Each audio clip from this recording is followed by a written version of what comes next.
বলং বলবতাম চাহম কামরাগ বিবর্জিতম। দীন কৃষ্ণ দাসের ভাইরাল হওয়া প্রোগ্রামের উত্তর আমি দিলাম। ভালো করে ভাইরাল করবেন যদি হিন্দুর বাচ্চা হন, কারণ ওটা তো মুসলমানের থেকে আলাদা। মুসলমানও এরকম শব্দ কোনোদিন বলেনি যে কৃষ্ণ অসুর, সনাতন ধর্ম বলে কিচ্ছু নেই, এসব কথা কোনোদিন বলে না। মুসলমানরা বলে আমাদের ধর্মই ধর্ম আর সব কাতে, সেটা তাদের কোরআনে আছে, তারা বলে। কিন্তু এ কি, একটা হিন্দুর বাচ্চা হলে নাম আবার দীন কৃষ্ণ দাস, দীন কৃষ্ণ দাস, আর কৃষ্ণকে বলছে অসুর। কৃষ্ণ কোনো ভগবান বলে কিছু না, ওকে ভগবান বানিয়েছে শাস্ত্রে এসব। এই ধরনের লোককে আপনারা শোনেন। যাই হোক, অনেক বলেছি ভাইরাল করে দেবেন। আগের প্রোগ্রামটাকে হাজার হাজার লোক যেন ভাইরাল করেন, কোটি কোটি লক্ষ লক্ষ লোকের কাছে যেন চলে যায়। হিন্দুর বাচ্চাগুলো যেন শোনে যে কেশবানন্দ বর্মা মহারাজ কি বলতে চান, সেটা আমার দরকার। যেন ভগবান বলছেন আমি বলবানের বর, আমি কাম রাগ বিবর্জিতম। কাম রাগ বিবর্জিতম, কাম রাগ, কাম এবং রাগ আসক্তি আমার মধ্যে নেই, আমি এসব থেকে মুক্ত। তাহলে জীবের মধ্যে সব কিছুই আছে, জীবকে সুন্দর হতে হয়।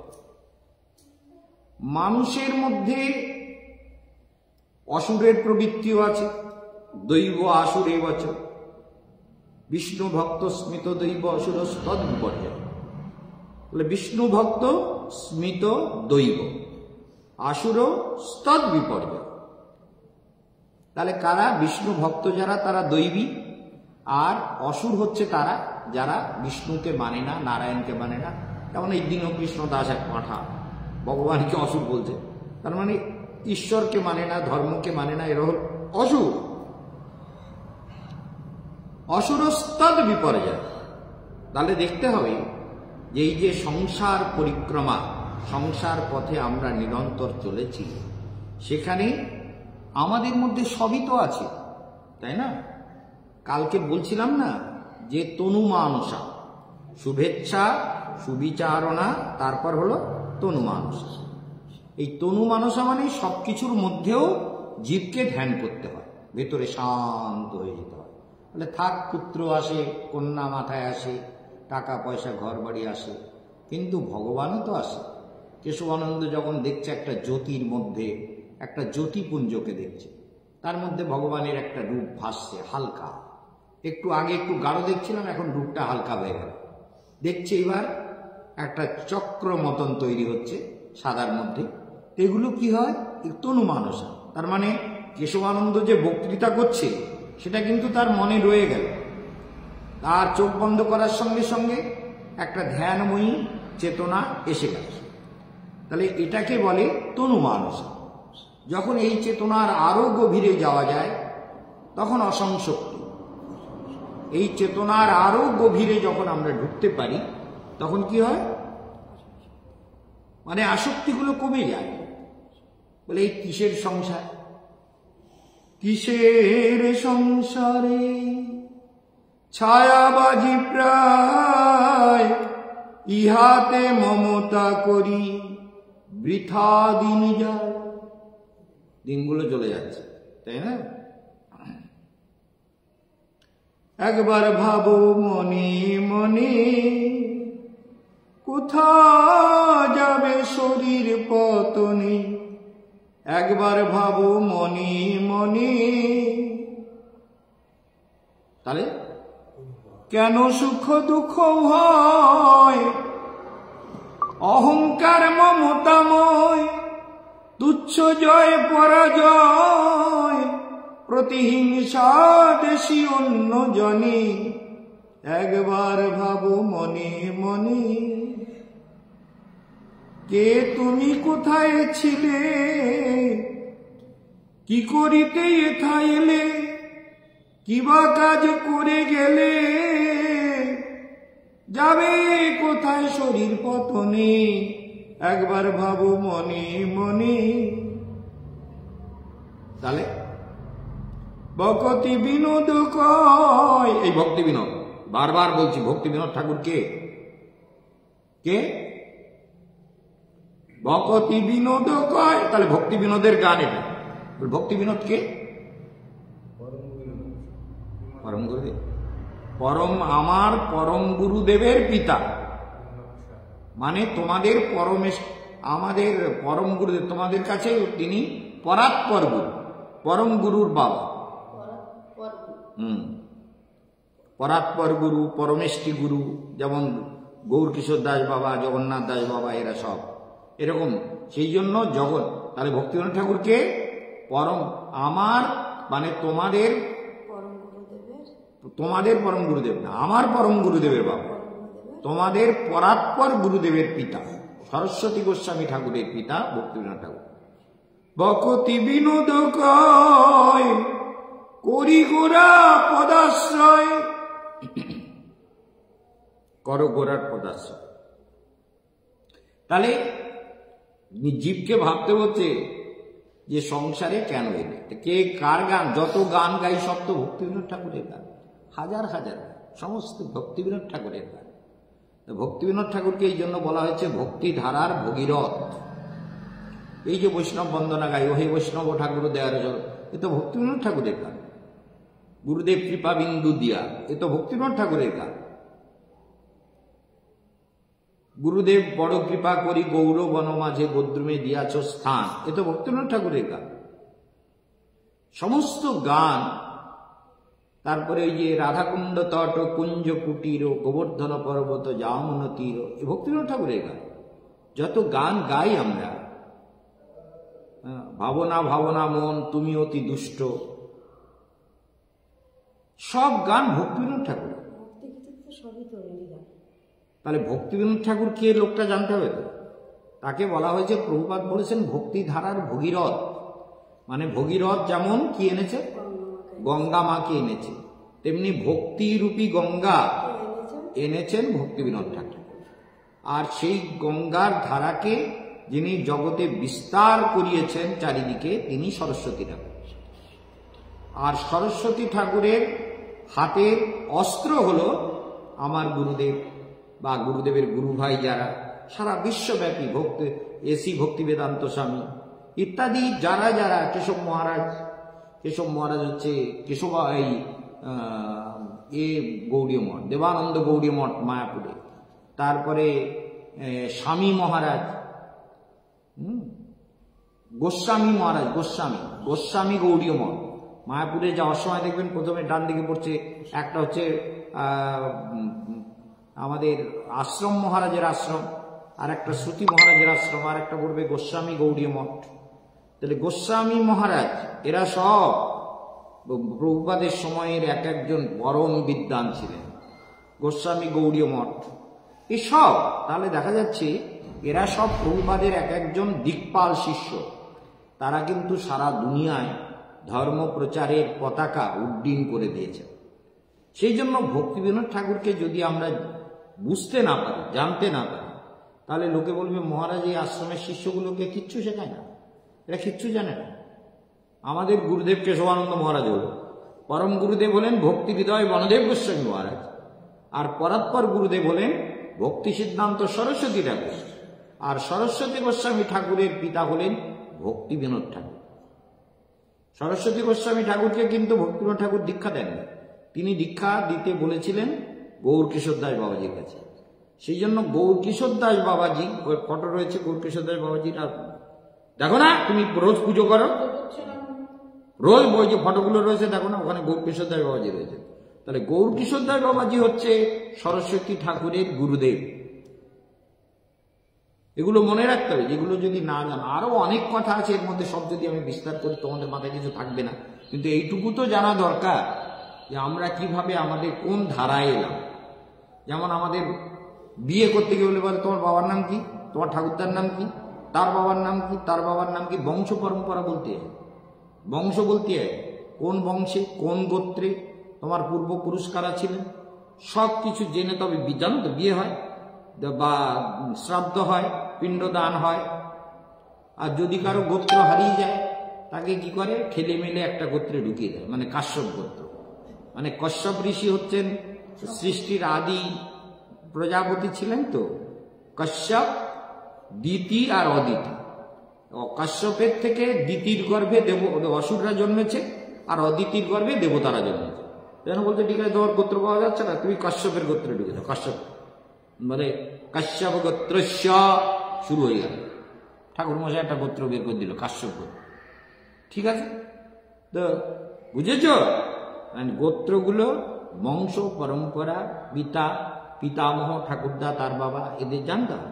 তেমনি ধর্মরাজ্যে যখন তুমি এসেছো, তোমার গুরুদেব কেশবানন্দবন মহারাজ তার মঞ্জরি স্বরূপ, তোমার গুরুদেবের গুরুদেব ভক্তি হৃদয় বনদেব গোস্বামী মহারাজ তার মঞ্জরি স্বরূপ, বা গৌরকিশোর দাস বাবাজি মহারাজ তার মঞ্জরি স্বরূপ, ভক্তি বিনোদ ঠাকুর বা জগন্নাথ দাস বাবাজি মহারাজের ফটো রয়েছে। জগন্নাথ, সিদ্ধ জগন্নাথ দাস বাবা, ইনি বৃন্দাবন থেকে ওই বিহারি ওনার এক শিষ্য ছিল। তা বৃন্দাবনে হচ্ছে সূর্যকুণ্ডে নিয়ে গেছি না আপনাদের, গেছেন আপনি আগে? সূর্যকুণ্ডে যাননি? রাধাকুণ্ড থেকে সোজা আমরা হেঁটে যেতাম সূর্যকুণ্ডে, 8 মাইল মতন রাস্তা, আল ধরে ধরে গেছি। তখন আপনি আসেননি, পরিক্রমায় যোগ দেননি। তো সূর্যকুণ্ডে যেতাম, তবে সূর্যকুণ্ডে একদিন যাই, সূর্যকুণ্ডে একদিন গাড়ি করে যাওয়া যাক। সূর্যকুণ্ডে অনেকদিন যাই না তো। সূর্যকুণ্ডে বিরাট ভজনের স্থান, যেখানে রাধারানী প্রতিদিন গিয়ে সূর্য পুজো করতেন। আর কৃষ্ণ যেখানে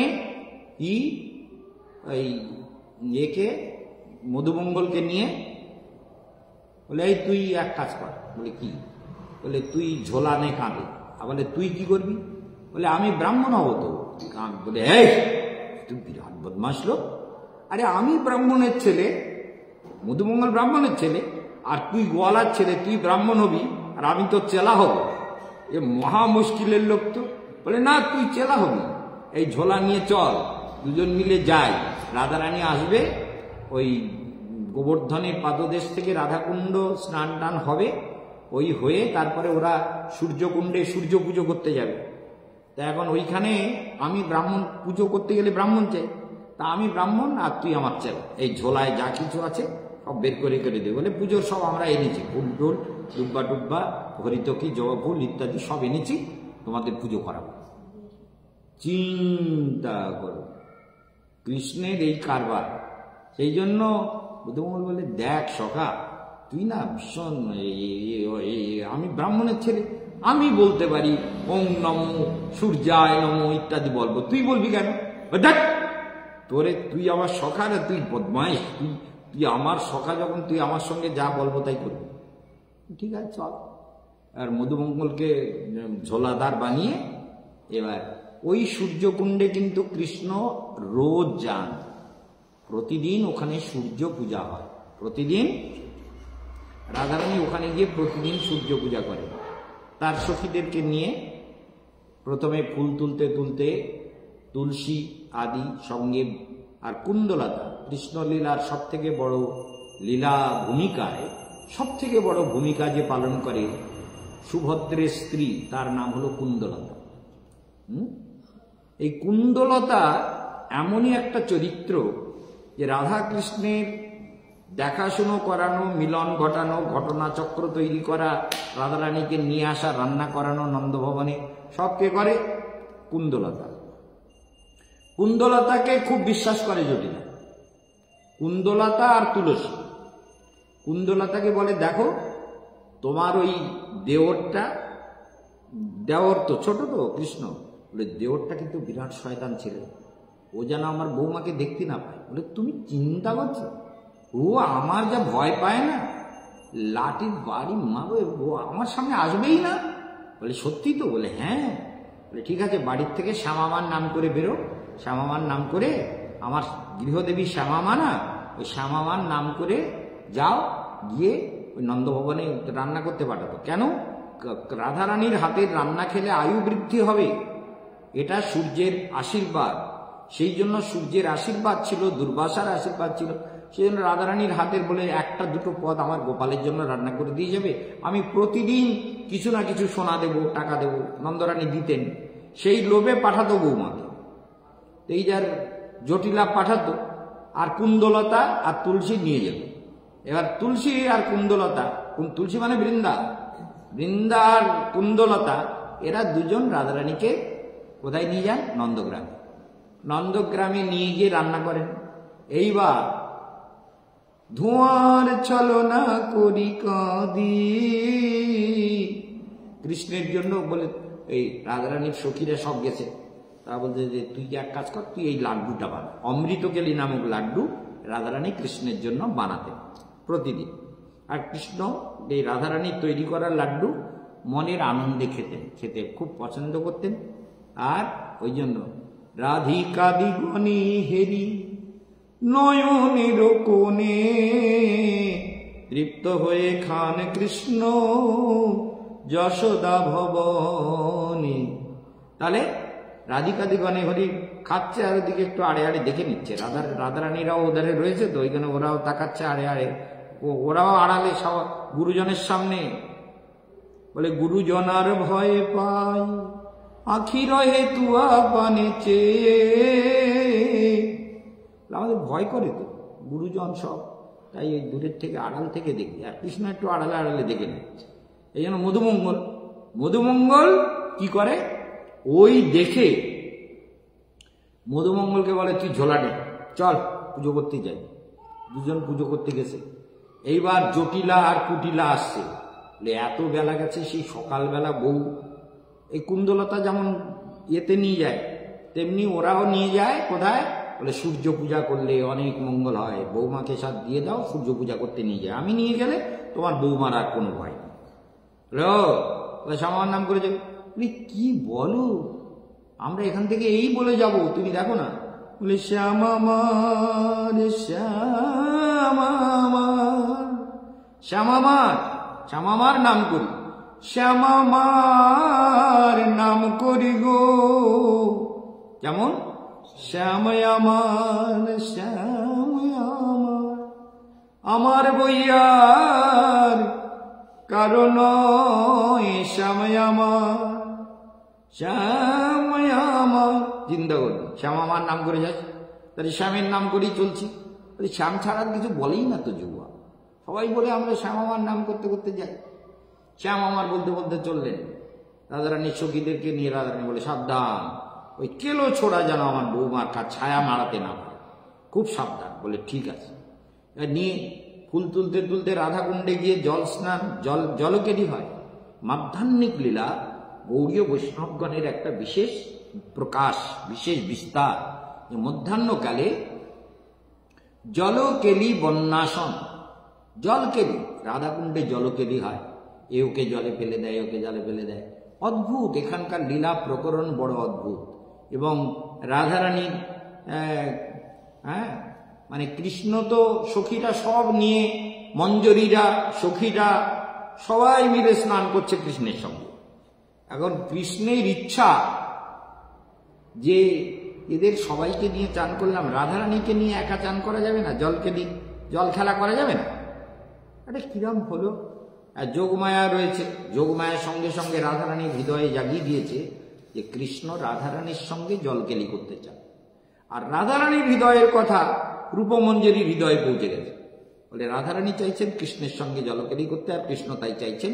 অতএব রাধারানী বল, এই তুই কি কাপড় পরেছিস রে, যা জলে গিয়ে।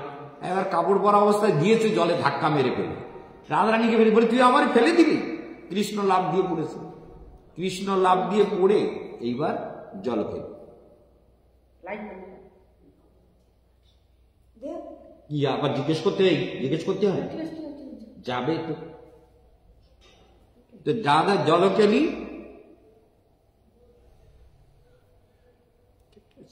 দেব বলতে এসেছে। তো এখানে আমরা দেখতে পেলাম যে জলকেলির পর এরা যান কোথায়? সূর্যকুণ্ডে। এই সূর্যকুণ্ড আমরা পরিক্রমার সময় যেতে পারি না। আগে আমরা রাধাকুণ্ডে থাকতাম 3 দিন। আমরা সোজা ওখান থেকে ভোরবেলা উঠে হাঁটতাম সূর্যকুণ্ডে গিয়ে, একটু গ্রামের থেকে ঘোল টোল খেয়ে সূর্যকুণ্ডে। ওইখানে একটা অদ্ভুত জায়গা আছে যেখানে রাধারানীর চূড়ার দাগ পড়ে আছে পাথরে। রাধারানী ওই চূড়াটা ওখানে রেখে ওই সূর্যকুণ্ডে স্নান করেছিলেন। সেই চূড়ার দাগ আজও বিদ্যমান, এবং ওখানেই সিদ্ধ জগন্নাথ দাস বাবা ছিলেন। সেই সিদ্ধ জগন্নাথ দাস বাবা, তিনি ওখান থেকে মহাপ্রভু তাকে স্বপ্নে দেখালেন যে ভক্তিবিনোদ ঠাকুর নির্ধারণ করতে পারছেন না, তিনি ম্যাজিস্ট্রেট ছিলেন, তো সব ডকুমেন্ট বের করে দেখছেন এই জায়গাটাই মহাপ্রভুর জন্মভূমি, কিন্তু অ্যাকচুয়ালি জন্ম ঘরটা কোথায় হবে, জন্মের ঘরটা কোন জায়গায় হবে, এটা তিনি বুঝতে পারছেন। বোঝা গেল কথাটা? জন্মের ঘরটা কোথায় হবে এটা বুঝতে পারছেন না। তখন মহাপ্রভুর প্রেরণায় জগন্নাথ দাস বাবা বৃন্দাবন থেকে ওই বিহারী তার সেবক, তার বয়স তখন 120 বছর মতো বয়স, একদম শরীর টরীর ঝুলে এরকম ঝুঁকে গেছে, এরকম একদম টুকরো, তো বৃন্দাবন থেকে হেঁটে মায়াপুরে যাওয়া খেলা কথা। ততদিন আগে তাহলে বৃন্দাবন থেকে হেঁটে যাবে কি করে? তাই তার পক্ষে তো সম্ভব না। তাই বিহারি বলছে, বলে আমাকে বিহারি নিয়ে যেতে হবে তো মায়াপুরে, আমি যাবো। বলে হ্যাঁ গুরুদেব, মাথায় করে নিয়ে যাবো, একটা সুন্দর ঝুড়িতে কম্বল টম্বল বেড কভার টভার পেতে নরম করে সুন্দর করে ঝুড়িটাকে সাজিয়ে ঠাজিয়ে গুরুদেবকে চাদর টাদর গায়ে দিয়ে ঝুড়ির মধ্যে বসিয়ে নিয়ে দিয়ে হাঁটা পিয়া। বলে গুরুদেব চলছি, তো চল যেতে হবে ঝাড়িখণ্ডে, জঙ্গলের পথে না গেলে আরো রাস্তা বাড়বে।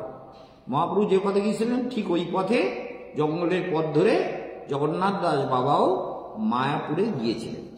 যখন তিনি গিয়েছিলেন তখন মনে রাখবেন যে যখন তিনি যাচ্ছিলেন তখন অদ্ভুত একটা ঘটনা ঘটে। রাস্তার মধ্যে অনেক জায়গায় সাপ, বাঘ, ভাল্লুক অনেক কিছু পড়েছে, কিন্তু কোনো অসুবিধা হয়নি। ও জানে গুরুদেব সিদ্ধ মহাত্মা আছে, আমার ওসব চিন্তা করার দরকার নেই, আমি চলি, গুরুদেব রক্ষা করবেন। কিন্তু এক জায়গায় গিয়ে দেখে দুটো বাঘ ওই রাস্তাটার উপরেই, এদিকে একজনের মুখ এদিকে আরেকজনের মুখ, দুটো বাঘ রাস্তা বেড দিয়ে বসে আছে। তা বলি তো রাস্তা ছাড়ে না, আমি কি করে এদের উপরে দিয়ে লাভ দেবো কি করে? দুটো বাঘ আর গুরুদেবের মাথায় লাভ দেওয়া যাচ্ছে না। বলছে গুরুদেব, বলে বলবে এটা গায়ে, বলে দুটো বাঘ আমি লাভ দেবো, আপনি তো ঝুড়ির উপরে আছেন, তা আমি লাভ দিলে এ বাঘগুলো কি করবে আর কামড়াবে কিনা, আমি তো বলে ও বাঘ দুটো, ঠিক আছে, এই বেটা হাট যা। জগন্নাথ দাস বাবা বলতেছে রাস্তা ছেড়ে রাস্তা ছেড়ে দে, রাস্তা ছেড়ে দে। বাঘ সরে গেল। এবার তার জীবনে তার জগন্নাথ বাবার লীলামৃত লহরী গ্রন্থে সব প্রকাশিত কি কি ঘটেছিল। তো তিনি ওই জঙ্গলের পথে দিয়ে সোজা গিয়ে মায়াপুরে পৌঁছালেন। মায়াপুরে যখন তাকে নিয়ে গেল, তিনি ওই ঝুড়ির থেকে লাফ দিয়ে পড়লেন, বলে এই যে চৈতন্য মহাপ্রভুর জন্মস্থান। সিদ্ধ জগন্নাথ দাস বাবা বলছেন এইটাই গৌরাঙ্গ দেবের জন্ম, যেখানে আজকে মানে ওই ঘরটা করা আছে, মানে সেই কুড়ে ঘরের মতো ঘর, ঢালাই দেওয়া কিন্তু কুড়ে ঘরের মতোই সেই ঘরটা যে বানানো হয়েছে, সেই জায়গাটায় গিয়ে তিনি আনন্দে নৃত্য করতে লাগলেন। এইটাই। আর ওখানে তুলসী বাগান হতো, ওখানে কোনো চাষ হতো না, তুলসীর গাছ এত ভরে যেত যে চাষ করতে পারতো না। সেই জায়গাটাকে ভক্তিবিনোদ ঠাকুর সংগ্রহ করলেন, কিনে ওখানে মহাপ্রভুর জন্মভূমি প্রতিষ্ঠা করে ক্রমশ তার বিকাশ হল। তাহলে দেখা যাচ্ছে ওই যে আমরা সূর্যকুণ্ডে আমরা দেখতে পাই, কালকের দিনটা কাজ হয়ে যায়, পরশু দিন আমরা সূর্যকুণ্ডের একটা প্রোগ্রাম রাখতে পারি। আমরা সূর্যকুণ্ডটা অনেকদিন দেখা হয় না, একবার দেখে আসি। তো সূর্যকুণ্ডে কিন্তু ওই জগন্নাথ দাস বাবার ভজন কুটির আজও আছে, এবং রাধারানীর চূড়ার চিহ্ন আছে, সেসব সব কিছু আছে। ওখানে মঠ আছে, আমাদের মঠ করেছে, বিরাট মঠ। দেখি আমরা সূর্যকুণ্ডের যদি নাম্বার পাই তাহলে দেখা যাবে কি করা যায়। তো যোগাযোগ করে নেব।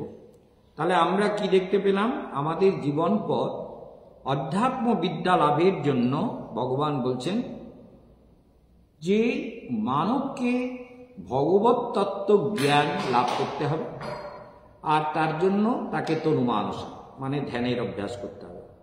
অসংশক্তি, ধীরে ধীরে হৃদয়ের আসক্তিগুলো তখন কমতে শুরু করবে। ভগবানকে যত বিচার করবে, চিন্তন করবে, মনন করবে, ধ্যান করবে, তত ভিতরের আসক্তিগুলো কমে যাবে। এটাই জীবনের মূল কথা। আর বেশি কথা বলবো না, আজকের এখানে সমাপ্ত। হরে কৃষ্ণ কৃষ্ণ কৃষ্ণ হরে হরে, হরে রাম রাম রাম